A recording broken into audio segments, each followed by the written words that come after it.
우리는 히브리서 말씀을 보고 있습니다.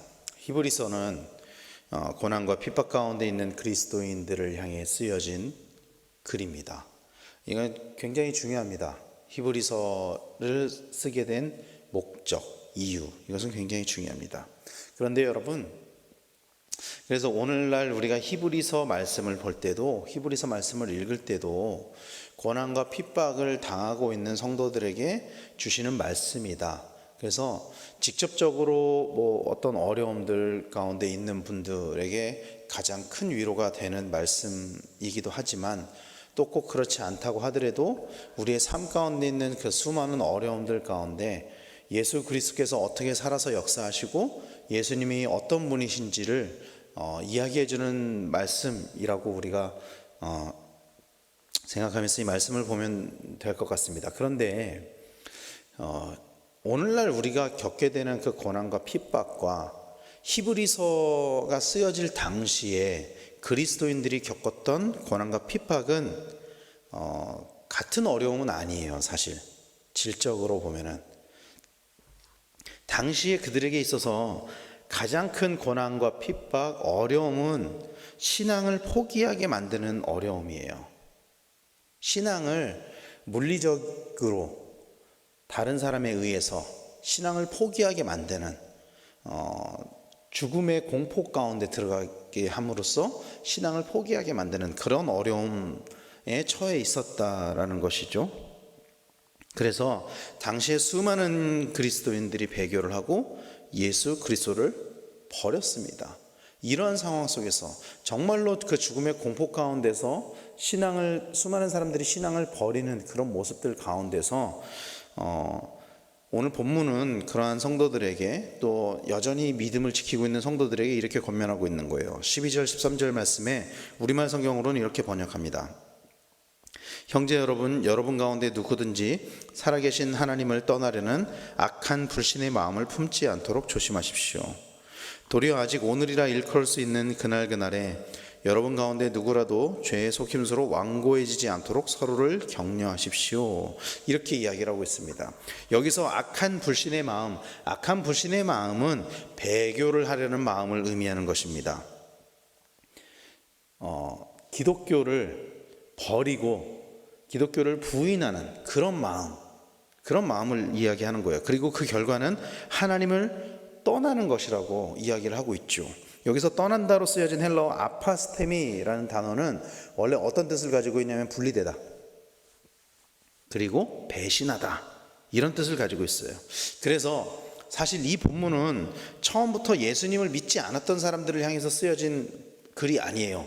그러니까 히브리서는 예수님을 모르는 사람들에게 예수님은 어떤 분입니다, 그러니까 예수님을 믿어야 됩니다, 이렇게 전도나 혹은 예수님을 소개하기 위해서 쓰여진 글이 아니에요.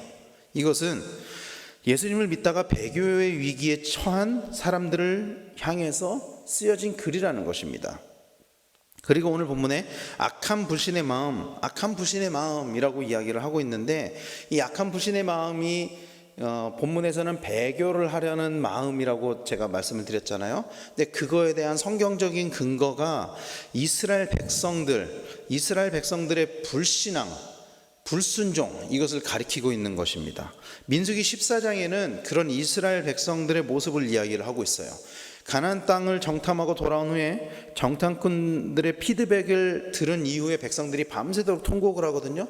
밤새도록 통곡을 하면서 뭐라고 이야기하냐면 이렇게 이야기를 해요. 민수기 14장 2절 3절에 이스라엘 자손이 다 모세와 아론을 원망하며 온 회중이 그들에게 이르되 우리가 애굽 땅에서 죽었거나 이 광야에서 죽었으면 좋았을 것을 어찌하여 여호와가 우리를 그 땅으로 인도하여 칼에 쓰러지게 하려 하는가? 우리 처자가 사로잡히리니 애굽으로 돌아가는 것이 낫지 아니하랴. 밤새도록 통곡을 하면서 모세와 아론을 원망하는 것입니다. 그런데 여러분, 이 말씀을 보면 모세와 아론을 원망하는 것에서 멈추지 않고요, 여호와를 원망하는 지경에 이르러요. 이스라엘 백성들은 모세와 아론만 원망하는 게 아니라 결국에는 여호와를 원망하는 것입니다. 여호와께서는 이스라엘 백성이 약속의 땅 가나안으로 들어가기를 원하셨죠. 가라고 하셨죠. 그러나 백성들은 오히려 그런 여호수아를 향해서 모세와 아론을 원망하고 있습니다. 그리고 이후의 말씀을 보면 당시에 가나안으로 들어가야 된다라고 주장했던 여호수아와 갈렙을 죽이려고 하는 장면이 나와요. 하나님 원망하고 또 원망했습니다. 이것이 하나님께는 불신앙으로 여겨졌던 거예요. 그래서 하나님께서는 이 민수기 14장에 보면은 그들이 백성들이 원망할 때 모세가 하나님께 기도를 하거든요. 근데 그 기도에도 불구하고 그 원망하는 백성들을 모두 다 광야에서 죽게 만드셨어요. 광야에서 다 죽게 만드셨습니다. 사랑하는 성도 여러분, 우리는 어떠한 상황과 환경 속에서도 하나님을 원망하기보다 하나님을 의지해야 될 줄로 믿습니다. 어떠한 상황과 환경에 상관없습니다. 이것은 그러니까 이스라엘 백성들이 당시에 겪고 있었던 그 고난 속에서만 예수님을 의지하는 것이 아니라 어떠한 상황 속에서도 그들이 당하고 있었던 고난과 다른 류의 고난을 당한다거나 혹은 또 기쁜 일이 있다고 할지라도 어떠한 상황 속에서도 우리는 예수 그리스도를 의지해야 한다는 거예요. 많은 사람들이 고난과 어려움이 찾아올 때 가장 먼저 보이는 반응이 뭔지 아십니까? 이스라엘 백성과 똑같은 반응을 해요. 하나님을 원망해요. 하나님을 원망하는 것입니다. 그러나 그 안에 담겨져 있는 하나님의 계획과 하나님의 뜻을 알아가면 알아갈수록, 하나님을 깊이 묵상하면 묵상할수록, 하나님을 깊이 만나면 만날수록 결국에는 그런 고난과 그런 핍박으로 인해서 하나님께 감사의 고백을 올려드리게 된다는 것이죠. 제가 새벽에도 나누었지만 최근에 가까운 간사님이 아들을 잃었습니다. 아들을 잃었어요. 바다에서 낚시를 하다가 이 아이가 그곳에서 목숨을 잃었어요. 난리가 났습니다. 막 그 지역 신문에도 기사가 나고 난리가 났어요. 가족들은 얼마나 황망했겠어요. 얼마나 슬픔이 가득했겠습니까? 그런데 그 가족들의 모습을 보면은 그 고통스러운 상황 속에서도 하나님의 뜻을 구하고 하나님을 의지하고, 그로 인해서 결과적으로 나오는 고백은 하나님을 찬양하고 하나님께 감사하는 그런 고백을 하더라고요. 가족들이. 성경은 고난과 핍박 속에서도 끝까지 하나님을 향한 믿음을 가지고 있어야 한다라고 이야기를 합니다. 그러한 상황 속에서 결코 믿음을 버리면 안 된다라고 이야기를 해요. 왜냐하면 그럴 때 진정한 상속자가 되기 때문입니다. 그럴 때야말로 진정한 상속자가 되기 때문이에요. 오늘 본문 14절을 그래서 우리말 성경으로는 이렇게 번역합니다. 이는 우리가 처음에 확신한 것을 끝까지 굳게 잡으면 그리스도와 함께 나누는 사람들이 되기 때문입니다. 우리가 확신한 것을 끝까지 굳게 잡으면 그리스도와 함께 나누는 상속자로 세워진다. 그렇게 이야기를 하고 있는 거예요. 그러므로 끝까지 믿음을 잃지 않는 성도님들이 되시기를 소망합니다. 그런데 많은 그리스도인들이요, 고난과 핍박이 다가올 때 신앙을 잃어버려요. 이게 우리의 현실입니다. 성경 말씀에서는 끝까지 신앙을 지키라고 이야기를 하고 있지만 조그만 어려움이 다가와도 신앙을 잃어버려요.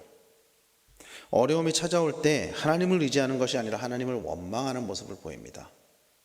아예 하나님을 찾지 않아요. 기도를 하지 않아요. 하나님을 원망하지 않아요. 어떤 사람들은 하나님 원망이라도 하면 그래도 다행이에요. 하나님을 찾는 거니까. 아예 하나님을 생각하지도 않아요. 조그만 어려움이 찾아와도. 그래서 하나님을 버리고 교회를 떠나고 그런 모습들을 보여요.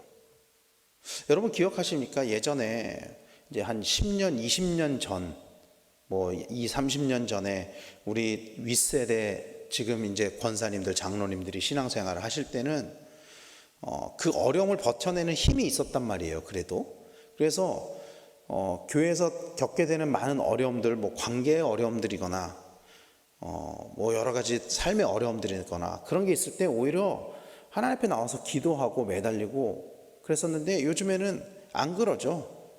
교회에서 조금만 싫은 소리를 들어도 교회를 떠나는 사람들도 참 많아요. 그래서 목회자들도 말씀을 전할 때 요즘엔 굉장히 조심스러워요. 이 말씀에 상처받으면 어떻게 하지? 또 때로는 예전에 목회자들이 많이 혼냈잖아요, 성도님들. 그렇게 하지 말라고. 그건 잘못된 것이라고. 근데 요즘에 목회자들이 그렇게 잘 못합니다. 왜냐하면 그 어려움을 당할 때 성도들이 많이 교회를 떠나요. 신앙을 아예 잃어버려요. 우리 교회도 이렇게 교회를 떠난 성도님들이 참 많을 거예요. 여러 가지 어려움들 겪을 때 그것을 버텨내지 못하고 하나님께 나오지 못하고 오히려 하나님을 원망하고 신앙을 버리는 성도님들 참 많을 거예요. 안타깝지만 결과적으로 보면은 그런 성도님들은 그렇게 버텨낼 만한 신앙이 없었던 거예요. 신앙이 부족한 거예요. 믿음이 부족했던 것이죠. 어려움을 견딜 만한 믿음을 가지고 있지 못했던 거예요. 출애굽 시대의 이스라엘 백성들도 그렇게 믿음이 부족했었던 것 같아요. 애굽에서 나올 때 여러분 기억해 보십시오. 애굽에서 나올 때, 홍해를 건널 때, 또 마라의 쓴물이 단물이 될 때, 이런 때 이스라엘 백성들이 보였던 반응이 뭐였냐면요, 하나님을 찬양하는 거였어요. 하나님을 찬양하는 거였어요. 좋을 때는 그 어느 때보다 굳건한 믿음의 모습을 보여요. 오늘날 성도들도 그렇지만 출애굽 시대에 그들도 그랬다고요. 좋을 때는 정말 하나님을 높이고 막 하나님을 찬미하고 믿음의 모습을 보인다고요. 그러나 자신들에게 위기가 닥쳤을 때 찬양하는 모습은 온데간데 없이 사라집니다. 그리고 남는 것은 하나님을 원망하는 모습만 남는 거죠. 하나님을 원망하는 마음만 남는 거죠. 여러분, 솔직히 이것이 오늘날 우리의 모습은 아닌가요?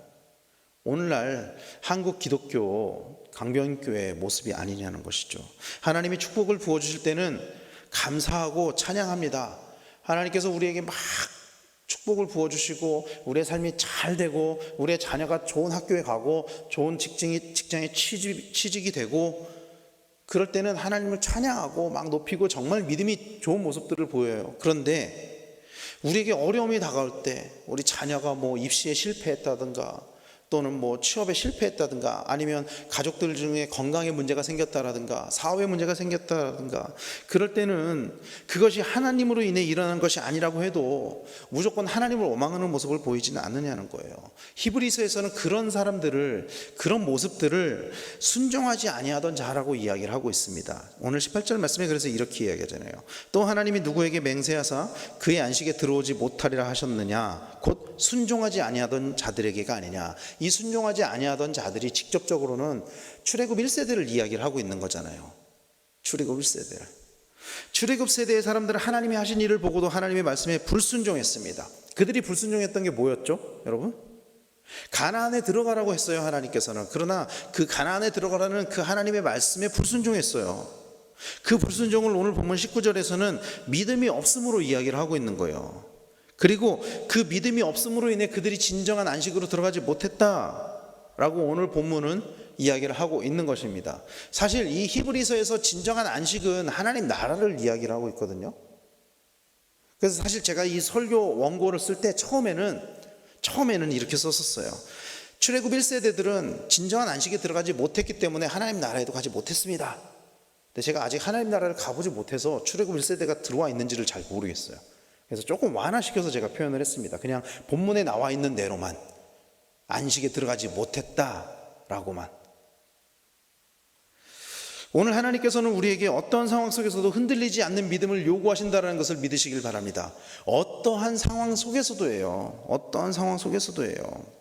여러분, 어떤 사람들은요, 제가 아까 우리에게 좋은 상황이 주어질 때 막 하나님을 찬양하고 믿음이 좋은 모습을 보인다고 했잖아요. 근데 어떤 사람들은 그런 좋은 모습 속에서도 신앙을 잃는 사람들도 있어요. 사실은 잘 되기 때문에 하나님을 찾지 않는 사람들도 있다고요.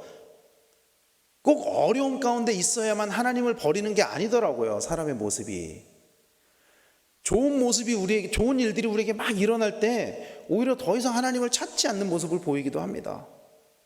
그리고 오늘 본문처럼 고난과 어려움이 찾아올 때 하나님을 원망하고 버리는 모습도 있다라는 거예요. 그래서 어떠한 상황과 환경 속에서도 믿음을 잃지 말아야 된다. 하나님께서는 그것을 요구하고 계신 거예요. 여러분 기억해 보십시오. 욥은 자신의 모든 것을 잃는 상황에서도 믿음을 지켰어요. 그 욥의 신앙을 우리는 기억해야 됩니다.